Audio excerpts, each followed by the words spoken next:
tudo bem com vocês? Eu espero que sim. Eu sou a professora Sara e no vídeo de hoje a gente vai falar sobre o mestre Antônio Francisco Lisboa, conhecido como Aleijadinho. Ele nasceu em 1730 ou mais provavelmente em 1738 na cidade de Ouro Preto, na capitania de Minas Gerais. Antes da gente ir falar propriamente da vida do Aleijadinho, é muito importante a gente falar que as pesquisas em torno dele, da biografia mesmo, é algo ainda muito escasso, né, por falta de fonte documental.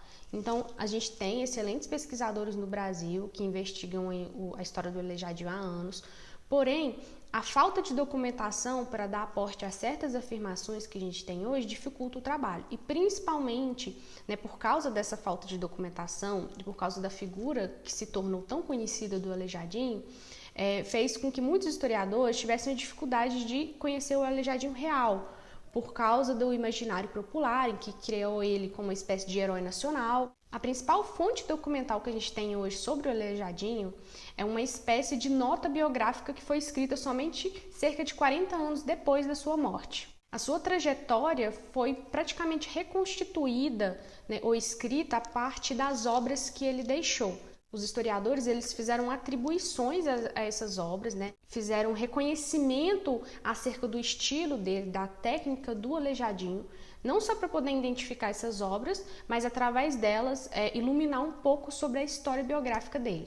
Chegou a ter momentos em que tiveram mais de 400 obras atribuídas ao Aleijadinho, mesmo sem nenhuma comprovação histórica, apenas algumas análises em relação às semelhanças estilísticas que poderiam ter em algumas peças. É muito importante falar que essa análise estilística ela pode servir como base muito forte para poder identificar se alguém é autor, para poder fazer trabalhos historiográficos sérios. Porém, esse tipo de identificação tem que ser feita por especialistas, pessoas que estudam há anos o estilo daquele pintor, pessoa que conhece, que sabe fazer o trabalho, pessoas formadas para isso. Né? Então, se você tem uma equipe, se você tem um historiador que trabalha em cima desse pintor, a gente consegue ter pesquisas verídicas sobre esse personagem histórico. Porém, isso nem sempre aconteceu com o Aleijadinho, igual a gente vai ver nesse vídeo hoje. Praticamente todos os dados biográficos que a gente tem sobre o Aleijadinho foi graças a uma biografia escrita 44 anos depois da sua morte, feita em 1858 pelo Rodrigo José Ferreira Bretas. Ele fez essa biografia, ele alega através de algumas documentações e principalmente através de relatos pessoais de algumas pessoas que possivelmente teriam conhecido o Aleijadinho, que é o que a gente chama de história oral. Porém, posteriormente até ele ter lançado essa biografia, a crítica e alguns historiadores teceram críticas em relação não só à veracidade de algumas afirmações que ele fazia, mas até também pela forma como ele apresentava o Aleijadinho, numa dramatização, uma espécie de herói nacional. Porém, pessoal, essa biografia do Bretas ela não pode ser desconsiderada totalmente, assim como do Jorge Vasari. Ela ainda tem muitas contribuições a serem feitas ainda hoje, da mesma forma que elas contribuíram no passado. A partir dessa biografia do Bretas, especificamente, surgiram várias outras biografias e análises partindo dela, como uma espécie de ponto inicial. Porém, certas informações têm que ser encaradas com algum ceticismo para a gente tentar entender até que ponto é verdade, até que ponto aquilo ali foi mudado pela interpretação do autor sobre o fato ocorrido e que ponto aquilo ali diz mais sobre tradição popular, no sentido de que as pessoas entendiam que era assim, dele como uma espécie de herói, ele como uma espécie de corcunda de Notre Dame, como vocês vão ver depois, ou que realmente aconteceu, quem realmente foi o Aleijadinho. Então a gente precisa separar essas coisas para a gente chegar no que interessa, o que interessa a gente, historiador, e vocês que estão aqui no canal aprendendo, é saber o que foi mais próximo da verdade. Biografias e estudos críticos realizados pelos modernistas por meados da metade do século XX também seguiram esse critério, esse estilo de falar de Aleijadinho como uma espécie de herói nacional. Também por causa do contexto político que a gente não pode desconsiderar. Isso fez, de certa forma, que a quantidade de estereótipos relacionados não só à vida do Aleijadinho, mas em relação às suas obras aumentasse. E claro que isso teve não só coisas ruins para a parte historiográfica do pessoal, especialistas que precisam estudar essa personalidade, estudar essas obras, mas isso trouxe coisas boas para as cidades históricas e para agências de turismos, porque elas começaram a lucrar com essa imagem que se tinha de Aleijadinho, né, e as pessoas começaram a se locomover até o local para poder ver as suas obras, assim como também as suas obras começaram a ser extremamente valorizadas no mercado de arte. Então, muitas obras começaram a aparecer dizendo é Aleijadinho, mas muitas vezes nem eram, como a gente vai falar um pouco mais sobre isso. A primeira notícia oficial que a gente tem sobre o Aleijadinho, ela apareceu em 1790 em um memorando escrito pelo capitão Joaquim José da Silva. Ele estava cumprindo uma ordem régia em 1782, determinava que fosse registrado em um livro oficial os acontecimentos notáveis na capitania de Minas Gerais. Esse memorando escrito, ainda em vida de Aleijadinho, continha uma descrição das obras mais notáveis do artista e algumas indicações biográficas. Aleijadinho ele era filho de um famoso arquiteto e mestre de obras português, Manuel Francisco Lisboa. O seu pai ele acabou se envolvendo com uma mulher escravizada, conhecida como Isabel, e teve aí o Antônio Francisco Lisboa. Na certidão de batismo de Aleijadinho, que foi invocado por Bretas na sua obra, consta que ele nasceu aí escravo, porém ele foi batizado em 29 de agosto de 1730, na chamada Vila Rica, que é hoje como a gente conhece como Ouro Preto, na freguesia de Nossa Senhora da Conceição de Antônio Dias. Ele teve na ocasião do seu batismo um padrinho, Antônio dos Reis, e na mesma ocasião do seu batismo ele já foi alforriado, porque naquela época não tinha ainda a lei do ventre livre, então se você nascia aí da barriga de uma mulher escravizada, você nascia consequentemente um escravo. Então o pai dele era pai e senhor dele, então ele registrou como seu filho e ao mesmo tempo o alforriou. Porém, nem por isso ele teve direito a heranças, privilégios, o que fosse. Ao contrário, ele sofreu muito com isso, por essa descendência africana, por causa da sociedade da época. E provavelmente o seu nome nem era da sua mãe nem era Isabel, era um nome que provavelmente foi dado a ela quando ela chegou aqui e foi batizada. Porque muitos dos nomes das pessoas que vinham para cá, capturadas, escravizadas aqui, eram retirados e colocados em algum nome santo. Na certidão de Aleijadinho não consta a data exata que ele nasceu. Hoje, atualmente, a gente considera mais provável que ele tenha nascido em 1738, por causa da certidão de óbito dele. A certidão dele consta que ele faleceu em 18 de novembro de 1814 e estava acrescentado lá na certidão que ele morreu com 76 anos. A data de 1738 ela é aceita pelo Museu do Aleijadinho, que está localizado em Ouro Preto, e segundo alguns autores, o manuscrito original da biografia de Bretas, encontrado no arquivo da Arquidiocese de Mariana, remete o nascimento também a 1738. Em 1738, o pai de Aleijadinho acaba se casando com uma soriana, Maria Antônia de São Pedro, provavelmente para poder abafar um pouco do escândalo dele ter um filho fora do casamento. Ele teve com ela 4 filhos, e foi nesse ambiente que o Aleijadinho acabou crescendo, O seu pai acabou cuidando dele. Segundo a biografia do Bretas, Aleijadinho teve contato com as artes, principalmente a escultura, a arquitetura, através do seu pai e também por causa de um desenhista e pintor, João Gomes Batista. Ele teria frequentado o seminário franciscano Donato por volta aí de 1750 até 1759 em Ouro Preto, e lá ele aprendeu gramática, latim, matemática e muito provavelmente a religião. Conta-se também, a biografia, que ele assistia o seu pai executando os trabalhos, principalmente na Casa dos Contos e na matriz do Antônio Dias. Ele também acompanhava seu tio, Antônio Francisco Pombal, na realização de trabalho de entalhador. Então, ele ia nesses locais, via como era aplicado. Desde pequeno ele já estava dentro desse seio artístico e que futuramente iria fazer parte da sua vida.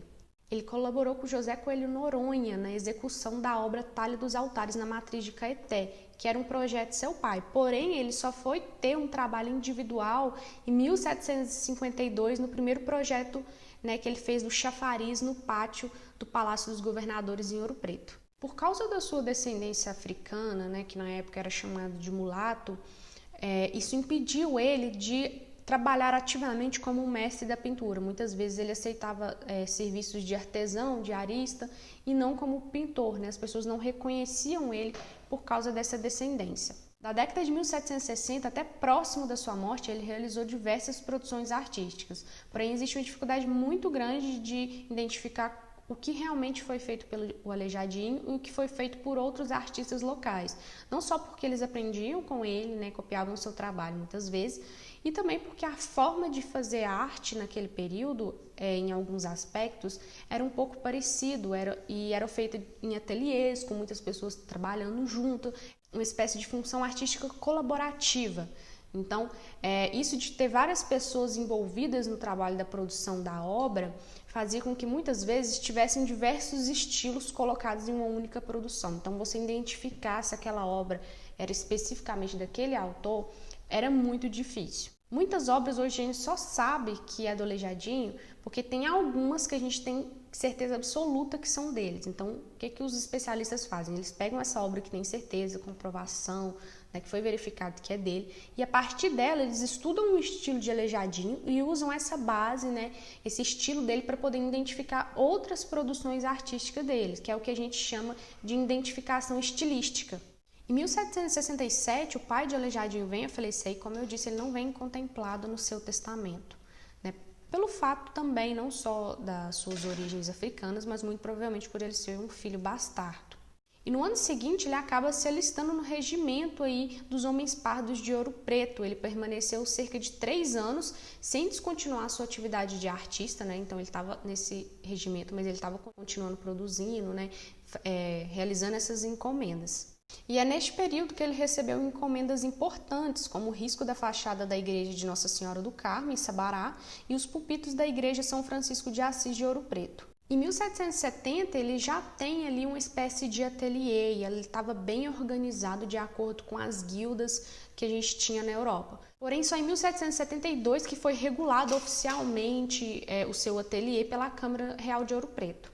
E nesse mesmo ano, de 1772, ele foi recebido como irmão da Irmandade de São José de Ouro Preto. Em 1776, o governador da capitania de Minas, conhecido como Dom Antônio de Noronha, ele estava cumprindo ali instruções do vice-rei, ele convocou alguns pedreiros, artesãos, artistas, serralheiros, para poder ir para o Rio Grande do Sul realizar uma reconstrução de um forte que tinha lá, né, que era muito reconhecido, e ele precisava de artistas. O Aleijadinho ele foi obrigado a se dirigir para lá, né, porque era algo que vinha do vice-rei, então ele não poderia desconsiderar. Porém, pelo que me pareceu dentro das pesquisas que eu fiz, vou deixar as referências do vídeo aqui embaixo para vocês, parece que ele não chegou a realizar esse trabalho. Mas nessa trajetória, né, ele acabou passando pelo Rio de Janeiro, e lá ele acabou se envolvendo com uma mulher e tendo seu filho.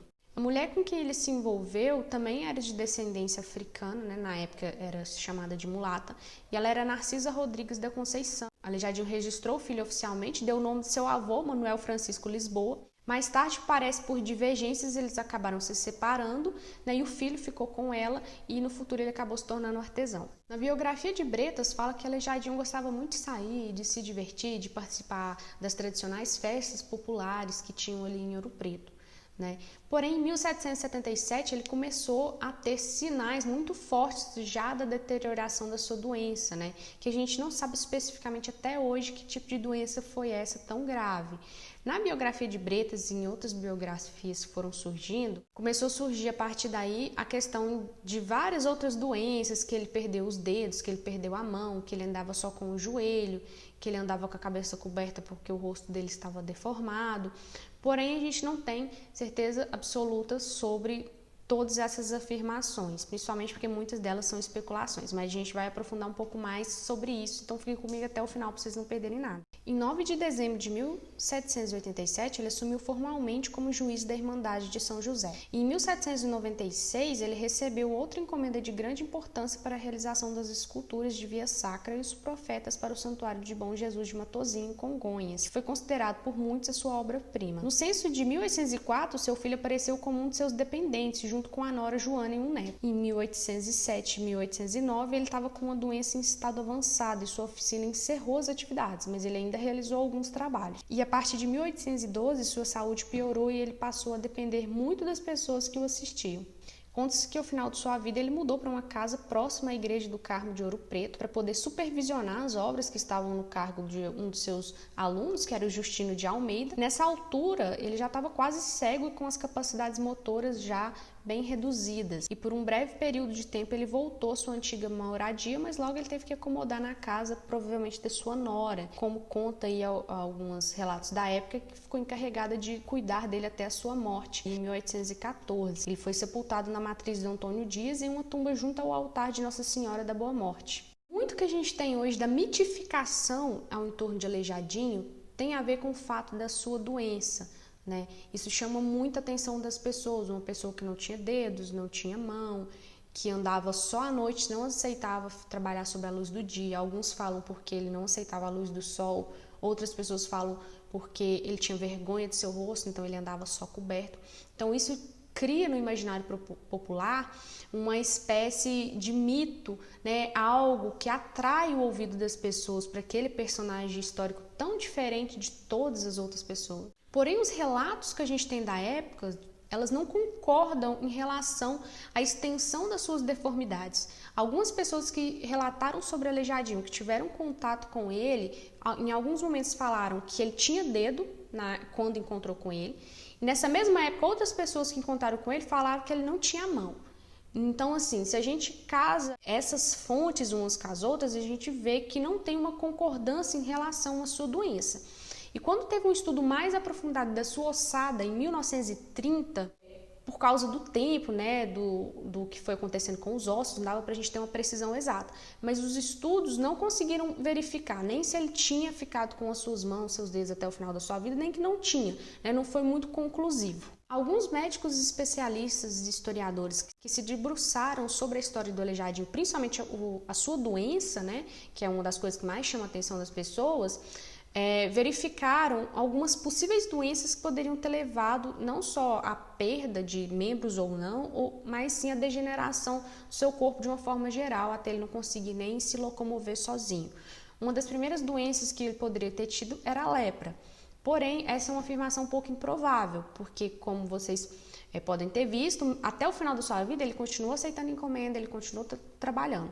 E normalmente, quando a pessoa tinha lepra, ela era automaticamente isolada da sociedade. Então, essa afirmação que poderia ter sido a lepra, ela é um pouco rejeitada. Outras doenças que ele poderia ter tido seria a sífilis, o reumatismo deformante, a zamparina, ou até mesmo escorbuto ou traumas físicos decorridos de várias outras coisas, ou até mesmo a poliomielite.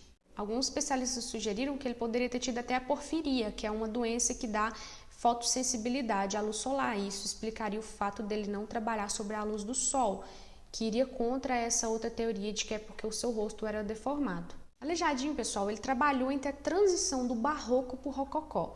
Porém, a sua obra ela reflete características das duas coisas, né, desses dois estilos. No entanto, a distinção sobre uma coisa ou outra, né, nem sempre foi clara. Não existe um consenso na historiografia da arte sobre se ele é rococó ou se ele é barroco. Existem autores que acham que ele tem os dois estilos, mas boa parte é um pouco divergente nisso. Eu sugiro, se vocês têm interesse nessa temática, se vocês acham que isso é algo relevante, definir se um artista foi ou não barroco ou rococó, que vocês se atenham a ler esses especialistas. Eu nem vou me arriscar aqui falar qual a minha opinião sobre isso, porque vocês sabem que essa não é minha área, estudar barroco nem rococó, né? Então, eu sugiro que vocês leiam esses especialistas, tanto os que falam que acham que é barroco como é o rococó, para vocês terem uma visão geral aí dos dois argumentos que cercam aí a produção desse artista. Essas divergências se dão muito porque alguns críticos consideram o rococó como a fase final do barroco, né? Como se eles tivessem ligação entre si. Porém, outros críticos consideram o rococó um estilo artístico separado, independente do barroco, não como algo que faz parte do barroco, né, uma espécie de transição.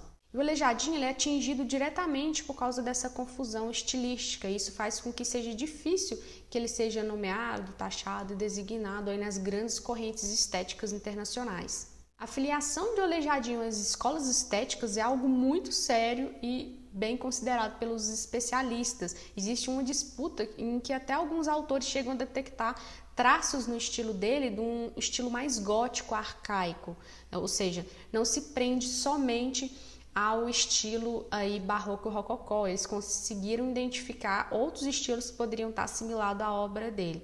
Inclusive, até o próprio Mário de Andrade se arriscou a falar algumas coisas em relação ao estilo do Aleijadinho, como está aparecendo aqui embaixo para vocês. Então, de uma forma geral, você que está conhecendo o Aleijadinho agora, né, que está entrando nesse mundo do barroco, ele é entendido, seu estilo, como uma forma de transição entre o barroco e o rococó. O estilo de Aleijadinho pertence ao barroco, no sentido mais amplo do termo. O espírito do barroco era o da universalidade católica e imperial. E nesse aspecto, o Aleijadinho foi um verdadeiro mestre desse estilo. Ele captou instintivamente as noções básicas do barroco em termos de movimento, ausência de limites e espírito teatral, bem como a ideia de que todas as artes, arquitetura, escultura, talha, douramento, pintura e até mesmo espetáculos efêmeros deveriam ser usados como elementos que contribuíssem harmoniosamente para um grandioso efeito ilusório. Porém, essa citação fala aí já defendendo que ele é o estilo barroco, mas se vocês pegarem outros autores, eles vão ter uma outra análise diferenciada. Então, como eu falei, se vocês querem se aprofundar mais nessa temática, eu sugiro que vocês leiam esses outros autores e não tomem essa citação ou outras afirmações e como verdade. É importante vocês que estão aqui no canal me assistindo desenvolverem independência intelectual de procurar pesquisadores, autores, né, para vocês não caírem na primeira afirmação, no primeiro discurso que fala ou afirma alguma coisa sobre determinado artista ou a sua produção. Nas obras de Aleijadinho também foi verificada a influência da arte popular em sua obra, como refere a alguns autores que afirmam que a singularidade reside no fato que ele supera o talento simples de alguns copistas, né, ou de uma linguagem popular, né? Ele persiste em dar às suas obras uma espécie de graça artesanal no seu processo, né, de se apropriar dos modelos cultos. Ele ultrapassa seus modelos e ele adquire um status novo à sua obra, né, algo mais original. E essa sua conquista seria a responsável pela universalidade da sua contribuição, sem que isso implicasse na perda da sua raiz popular, sendo também uma justificativa para sua relevância no panorama da arte brasileira. Um dos problemas da identificação das obras do Aleijadinho diz muito respeito não só ao fato da documentação comprobatória sobre as suas produções, mas também ao fato que naquele período os artistas não assinavam as suas produções. Então isso dificultava a identificação dessas obras. Uma das formas da gente descobrir se aquela produção era do pintor ou não, aqui no Brasil, nessa época, era por causa dos recibos e das encomendas feitas pelas ordens terceiras, pela igreja, né, por indivíduos mesmo, né, pessoas, os mecenas que encomendavam essa produção. Isso é dos documentos que a gente tem para poder identificar, porque normalmente o artista assinava, como vocês podem ver essa assinatura que está aqui embaixo, que é do Aleijadinho. Outra forma de identificação é através da tradição da história oral. Porém, né, a história oral ela tem que ter muito critério para poder trabalhar com ela. Então, ela não é algo desconsiderável, mesmo naquela época que não tinha aí os critérios que a gente tem hoje, né, científicos, para poder trabalhar com ela de uma forma, né, que ela seja útil, pesquisa historiográfica, né, mas de qualquer forma, tanto hoje como no passado, né, para poder utilizar essa história oral, ela tinha que ser trabalhada com outros elementos e outras contribuições, como por exemplo esses recibos, né, para poder comprovar ou chegar o mais próximo possível àquele relato que foi dado por alguém. A autora Beatriz Coelho dividiu a produção artística do Aleijadinho numa espécie de evolução estilística em 3 fases. A primeira entre 1760 e 1774, quando seu estilo é indefinido, à procura de uma caracterização. E essa segunda fase é de 1774 a 1790, quando ele se personaliza e suas obras se definem pela firmeza e idealização. E em 1790, sua morte, quando a estilização chega aos extremos, né, bem longe do naturalismo, ele tenta expressar mais a espiritualidade e o sofrimento. Então é muito importante isso que eu falei com vocês aí, dessa autora, né, que falou, Beatriz Coelho, que dividiu essas fases. Eu adoro quando os autores fazem isso, porque dá pra gente perceber, né, que o artista ele muda muito ao longo da vida da sua produção, a forma como ele vê o mundo, a forma como ele traz ali os elementos para sua produção, né? A arte dele não é alheia às mudanças que ele mesmo tem enquanto pessoa.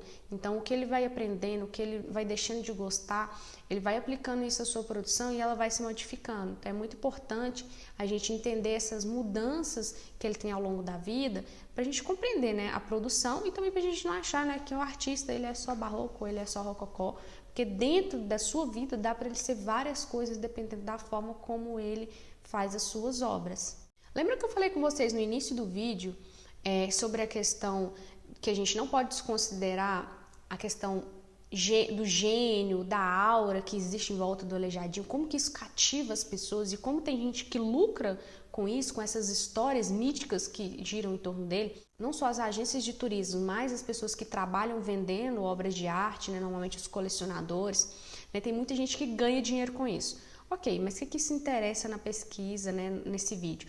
Interessa o seguinte, que eu estava pesquisando e descobri que alguns historiadores, em 2013, através do IPHAN, né, que é o Patrimônio Histórico Artístico Nacional, eles tentaram produzir uma obra e nessa obra eles falavam quais produções eram de Aleijadinho e quais produções não eram. Né? Esse estudo foi feito pelos historiadores Miriam Oliveira, Antônio Batista dos Santos e Olínio Rodrigues dos Santos Filhos. Né? Eles contestaram centenas de obras que eram atribuídas ao Aleijadinho. E o que aconteceu? Bom, um dos colecionadores dessa produção acabou se sentindo lesado por essa identificação dos historiadores e entraram com um processo contra a publicação do livro. Né? O livro inicialmente foi retido pela justiça, mas acabou conseguindo derrubar aí, né, essa ementa, não sei qual é o termo correto, e o livro conseguiu ser publicado. Então, para vocês verem, pessoal, o quanto é difícil para os historiadores trabalharem com temáticas polêmicas, risco até de vida, dependendo do assunto que você for tratar, porque isso mexe com o interesse de várias pessoas, porque querendo ou não, esse lado da mitificação não é algo só de historinha que eu gosto de acreditar, que eu gosto de pensar que ele, como eu vi algumas pessoas comentando que ele era o Corcunda de Notre Dame brasileiro, né? Não é só isso, tem pessoas que têm interesse em manter esse tipo de discurso, porque o discurso fantasioso, né, já dizia Carl Sagan, ele comove muito o ouvido das pessoas, né? Isso encanta mais do que a verdade, porque a verdade eu já sei, eu estou aqui no dia a dia, é algo muito cotidiano, mas algo que vai além da verdade, que vai além do dia a dia, é algo fantasioso e as pessoas gostam disso, né? Então, assim, quando vocês forem estudar grandes personalidades históricas, tenham muito cuidado com o que vocês leem, acreditam e compartilham. Que vocês às vezes podem acabar compactuando com propagações de fake news, né? Principalmente nessa época. Então é muito importante que vocês se atentem a consumir conteúdo não só de especialistas, mas também verificar quem está produzindo esse conteúdo e quais são as suas referências dessa pessoa que está produzindo. Aleijadinho trabalhou como entalhador e isso foi documentado na participação que ele teve em pelo menos 4 grandes retábulos. Ele foi projetista e executante. E o interessante é que na produção desses retábulos, muitas vezes o seu estilo se desviou de alguns significativos modelos que assimilavam ele ao rococó e ao barroco. Aleijadinho também trabalhou como arquiteto, mas a extensão de como ele trabalhou isso, como que se deu essas produções, ainda é algo muito controverso dentre os especialistas. Só sobreviveu documentação relativa ao projeto de 2 fachadas de igrejas, que foi a Nossa Senhora do Carmo de Ouro Preto e São Francisco de Assis em São João del Rei. Ambas foram iniciadas em 1776, mas os documentos foram alterados aí para a década de 1770. Sua maior realização na escultura de vulto completo são os conjuntos do Santuário Bom Jesus Matozinho Congonhas, que são 66 estátuas da Via Sacra, Via Crucis ou dos Passos da Paixão, distribuídas em 6 capelas independentes e os 12 profetas no lado da igreja. Todas as cenas da Via Sacra foram talhadas em 1796 e 1799. Elas são intensamente dramáticas e aumentam esse efeito vivo e colorido das estátuas em tamanho natural. Foram pintadas, segundo indica o contrato, assinadas em 1798 pelo mestre Ataíde e Francisco Xavier Carneiro.